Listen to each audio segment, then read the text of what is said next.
بسم اللہ الرحمن الرحیم۔ میں نے پہلے دن عرض کیا تھا کہ 4 آج جو ممالک ہیں شام ہے، تو بہرحال بلاد الشام اور آج سیریا، خصوصاً سیریا موجودہ جو سیریا ہے اس کے اندر بہت سے ایسے علاقے ہیں جس کو آخر الزمان سے بھی بہت زیادہ نسبت ہے اور تاریخ میں بھی ایک اہمیت رہی ہے، اور بہرحال وہی جو دریا یہاں سے وہاں جا رہے ہیں یا وہاں سے یہاں آ رہے ہیں عراق اور شام کے، تو پانی ایک ہی ہے اور اسی لیے بہت زیادہ ان لوگوں کی ثقافتیں بھی ملتی جلتی ہیں، ان کے مزاج بھی ملتے جلتے ہیں۔ ہم لوگ بہت آسانی سے کہہ دیتے ہیں کہ بھئی بہرحال کوفی شامی یہ ہمارے، ہم تاریخ کے پس منظر میں کہہ رہے ہوتے، تاریخ کے پس منظر جب ہم کہتے ہیں نا کوفی، کہ اس زمانے کے کوفیوں نے ساتھ نہیں دیا جناب امیر کا، یا اس زمانے کے شامی مخالف تھے جناب امیر علیہ السلام کے، لازمی نہیں کہ ہمیشہ ایسے ہوں۔ حجاز مقدس سرزمین مقدس ہے لیکن آج وہ دشمنوں کے ہاتھ میں۔ شام اس زمانے کا شام اور تھا اور موجودہ پھر ادوار بدلتے رہے، اور پھر آخری زمانے کا شام ہوگا کہ جہاں سے سفیانی کا قیام ہوگا اور عثمان ابن انبسہ کے نام سے وہ ہوگا۔ بہت سے لوگ کہتے ہیں ابو سفیان کے جو مختلف بیٹے تھے، 5 بیٹے تھے، معاویہ تھا، یزید تھا، انبسہ تھا، انبسہ کی نسل سے، لیکن ہمارے بہت سے علماء کہتے ہیں کہ نہیں، جناب امیر کی صراحت پائی جاتی ہے۔ جب انہوں نے معاویہ کو خط لکھا، کہا کہ بھئی تیرے باپ نے رسول خدا کی مخالفت کی، تو میرا مخالف ہے، تیرا بیٹا یزید میرے بیٹے حسین کا قاتل ہوگا اور تیری نسل سے سفیانی آئے گا جو میرے بیٹے مہدی کے مقابلے میں قیام کرے۔ ایک یہاں جملہ کہہ دوں عراق و شام کی تاریخ کے عنوان سے، سب مجمع کی مجھے خاص توجہ چاہیے اس جملے کے لیے۔ میں جانتا ہوں جو اب تک میں نے خوش گفتگو کی لیکن آپ حضرات نے بہت غور سے سنی ہے، میں ممنون ہوں آپ حضرات کا۔ عزیزان گرامی، ائمہ علیہ السلام نے بنی عباس پورے خاندان پہ لعنت نہیں کی ہے، کسی بھی نسل کو پوری طرح سے کبھی نہیں کہا کہ اس کی پوری نسل کے اوپر لعنت ہو، کہیں نہیں کہا، سوائے بنی امیہ کے، اور انہی کے بعض افراد کے نام لے لے کے کہا کہ مثال کے طور پہ وہ بنو امیہ ہی میں سے تھے، تو مثال کے طور پہ کہا مروان کی نسل پہ بھی، حالانکہ وہ بنو امیہ سے تھا، یا بہت سے ان کے خاندان کے لوگوں کے نام لیا، مناسب نہیں کہ میں سب کے نام گنواؤں آپ کو، لیکن بنو امیہ اور یہاں تک بعض جگہوں پہ زیارت عاشورہ میں جس پہ اس دفعہ کراچی میں ایشو بنا، یا اور بہت سے مقامات پہ زیارت عاشورہ کی سند پہ شک نہ کیجیے، اور اسی طرح سے اور بہت سے مقامات پہ لعن اللہ بنو امیہ قاطبہ تھا، یعنی سارے کے سارے بنو امیہ پہ۔ یعنی ائمہ علیہ السلام کیا کہنا چاہ رہے ہیں کہ ان میں کوئی اچھا نہیں ہوگا؟ نہیں، ائمہ علیہ السلام یہ کہہ رہے ہیں کہ جیسے مثال کے طور پہ عام طور سے رول کیا ہے، غور سے سنیے گا میری بات کو، میں تھوڑا سا اس کو چیخ کے پیش کروں تاکہ میرا سارا مجمع جا کے اس بات کو سن لے اور میں پہنچا پاؤں یہ بات۔ جیسے کل شیء لک طاہرۃ تعلم انہ نجس، ہر چیز پاک ہے جب تک کہ پتہ نہ ہو نجس ہے۔ اس کو کہا جاتا ہے ہمارے اصول فقہ میں اصالت کیا ہے، بات پہنچیے، اصالت طہارت کی اصل کیا ہے؟ اصل طہارت، ہر چیز پاک ہے، اصالت طہارت جاری کریں گے، اصالت حلیت جاری کریں گے۔ کون سا اصل؟ اصل یہ ہے، پھر اس کے مقابلے میں جو چیز خود آپ کو ثابت ہوگی وہ مانیں گے، پتہ نہیں لوگ ہیں یا نہیں۔ اصل ہر چیز پاک، اصل کیا ہے؟ اصول، اصول یہ ہے کہ ہر چیز پاک ہے جب تک کہ ثابت نہ ہو جائے، اصالت طہارت کہا جاتا ہے اسے۔ عزیزان گرامی تھوڑی سی توجہ کیجیے گا، ائمہ کہہ رہے ہیں ہر خاندان میں اصالت یہی جاری کرو، اصول یہی بناؤ کہ سب اچھے ہیں جب تک کہ ثابت نہ ہو برا۔ بھائی برٹش نے بہت سے رول دیے دنیا کو، خدا کی قسم، میرے ایک دوست نے کہا میں پی ایچ ڈی کر رہا ہوں، 60 to 80% برٹش کانڈکٹ لا جو ہے وہ اسلام سے لیا گیا۔ تو برٹش نے ایک لا پوری دنیا میں جب حکومت کرے تھے تو دیا، everyone is innocent until proven guilty، ہر آدمی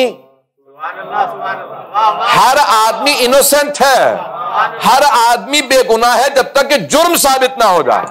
پتہ نہیں لوگ ہیں یا نہیں ہیں، ہر آدمی بے گناہ ہے جب تک کہ جرم ثابت نہ ہو جائے۔ تو اب یہ جو امام علیہ السلام کسی خاندان سے متعلق نہیں کہہ رہے سوائے بنو امیہ کے، کہہ رہے ہر خاندان کی اصل یہ ہے کہ اس میں اچھے تلاش کرو جب تک کہ ثابت نہ ہو جائے یہ برا ہے، سوائے بنو امیہ کے وہاں اصل یہ ہے کہ برے ہیں۔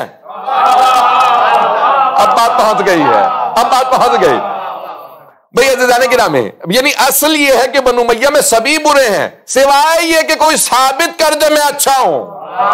اب بات واضح ہو گئی ہے، جب تک کہ کوئی ثابت نہ کرے نا کہ میں واقعا اچھا ہوں تب تک امام کہہ رہے ہیں ان سے دھوکہ نہ کھانا، ان میں کہیں نہ کہیں کوئی نہ کوئی بغض دکھائے گا۔ جب یہاں تک کہ اب یہ خود روایات میں ہے کہ مختلف سفیانی، ائمہ علیہ السلام نے لفظ استعمال کیے ہیں کئی جگہوں پہ سفیانی کا لفظ، کہ یہاں سے سفیانی آئے گا، یعنی جو دشمن اہل بیت آئے گا شیعوں کو مارے گا یہاں سے۔ پھر ایک جگہ پہ ہمارے علماء نے روایت لکھی ہے کہ تکرید سے ایک سفیانی آئے گا، پہنچ گئے ہوں گے کچھ لوگ، تکرید سے ایک سفیانی آئے گا، صدام تکرید سے تھا۔ اچھا، شروع میں علماء نے بہت زیادہ غور نہیں کیا تھا، کبھی آیا چلا جائے گا، عراق میں تو پورے حکمران آتے ہی رہے ہیں، جب جنگیں شروع ہو گئی، جب وہ مسلسل مارتا رہا، اور یہاں تک کہ ایک مرتبہ 80s کے اندر اس نے دعویٰ کر دیا کہ میں بھی سید ہوں، میں رسول خدا کی نسل سے ہوں۔ علماء نے کہا اب اس کا شجرہ دیکھنا ہی پڑے گا۔ جب دیکھا تو واقعاً بنو امیہ سے تھا، وہ بنو امیہ سے نکلا، اس کا شجرہ جب تلاش کیا گیا تو بنو امیہ سے نکلا، یعنی ائمہ کا وہ فرمان ہمیشہ پورا ہے۔ توجہ، کیا کروں اب میں یہ پیش کرنے پہ مجبور ہوں. عزیزان گرامی، بھئی میدان کربلا میں کتنے لوگ سادات میں باقی رہ گئے تھے؟ ایک مولا سجاد، چند بچے، اور یہ مدینہ کے اندر چند افراد. ان کی اتنی نسل ہے، دنیا میں اتنے سادات ہیں. تو وہ جو بنی امیہ حکومتوں میں تھے تو ان کی بھی تو کوئی نسل ہوگی. یہ شجرے تلاش کرو، کہیں نہ کہیں جا کے بنو امیہ سے مل جائیں گے. جو آل محمد کا بغض رکھتا، حرم پہ حملہ کرتا ہے، شجرے تلاش کرو. یہ حرم پہ حملے کرنے والے، یہ داعش کے لباس میں، اور یہ جو کہنے والے داعش کے باقاعدہ فیس بک پہ عربی کے اندر مجھے دیکھا، میں نے کہا کہ شاید شیعہ جذباتی ہیں، شاید کسی نے پتہ نہیں کیا جملہ سمجھاؤ نہ سمجھاؤ. میں نے خود جا کے تلاش کیا کہ جملہ ہے اس کا کہ نہیں ہے، داعش کے ایک سپاہی کا. اس نے کہا تم حجر ابن عدی کے اوپر بھی رو رہے ہو، حجر ابن عدی بھی، ہم تو نجف آئیں گے تو علی کی بھی قدر کھو دیں گے. یہ تم کہتے ہو چوتھے خلیفہ ہیں، تمہارے یہ جملے بتا رہے ہیں تمہارے شجروں میں خرابی ہے. بات پہنچ رہی ہے جانے گرامی؟ جو ایسی بات کرے گا، جب بغض رکھنے والوں کے ساتھ کھڑا ہوگا تو ہم اس کو اسی نسل کے اندر شمار کریں گے. تو عزیزان گرامی، یہ ائمہ علیہ السلام نے اصول دیا کہ بنو امیہ پہ اعتماد نہ کرنا، ان پہ بھروسہ نہ کرنا. اصل یہی ہے کہ وہ ہمیشہ بغض آل محمد رکھیں گے، ہمیشہ عداوت رکھیں گے. اب شام کو ٹھیک ہے، اس زمانے کا شام کہ جہاں پہ انہوں نے بسایا، انہوں نے سارا سلسلہ شروع کیا اور ان کا کیپٹل بنا اور وہ جاری رکھا اور بے انتہا عداوت پہ اس سوار رکھے اس حکومت کے اصولوں کو. جہاں جناب امیر کا پورے کہتے ہیں کہ حکومت کے اندر جو اس زمانے کا دور تھا، کہتے تھے کہ سوائے چند صوبوں کے، ان میں سے ایک صوبہ سیستان جو ایران کا صوبہ ہے، وہ کہتے ہیں یہ چند صوبوں میں سے ایک صوبہ تھا جہاں کسی بھی وقت ممبر سے جناب امیر کا نام لے کے توہین نہیں کی. جو محققین ہیں، مورخین، شیعہ مورخین، وہ کہتے ہیں کہ یعنی اصول تھا بنی امیہ کا کہ ممبروں سے جناب امیر کا نام لے کے جمعے کے خطبے میں، جن کے بغیر نماز جمعہ قبول نہیں ہے، جناب امیر کا نام لے کے درود و سلام نہ بھیجو، خطبہ نہیں ہوا، نماز نہیں.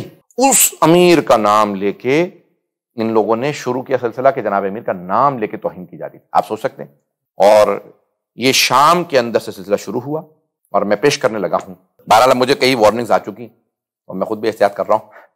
تو بہرحال عزیزان گرامی، میں چلیں، کیونکہ میں تاریخ پیش کر رہا تھا تو اس پر منظر میں پڑھنا چاہتا تھا، لیکن میں چھوڑ رہا ہوں. اشارہ کروں گا اور مجھے پورا یقین ہے انشاءاللہ آپ لوگ پہنچ جائیں گے انشاءاللہ. عزیزان گرامی، یہ آپ نے سن رکھا ہے نا، اردو میں جو اردو داں طبقہ یہاں پہ موجود ہوگا، اگر ہمارے یہاں کہنا چاہتے ہیں کہ کوئی احمق ہے، بے وقوف ہے، اسے عقل نہیں ہے، تو ہمارے ہاں عام طور سے اردو میں کہتے ہیں بدھو ہے. بدل تو نہیں گئے اردو کہیں؟ ایسا ہے یا نہیں؟ کبھی آپ نے سوچا کہ بھئی یہ بدھو ہی کیوں کہا جاتا ہے؟ منگلو، جمعراتو، یہ کوئی اور لفظ نہیں.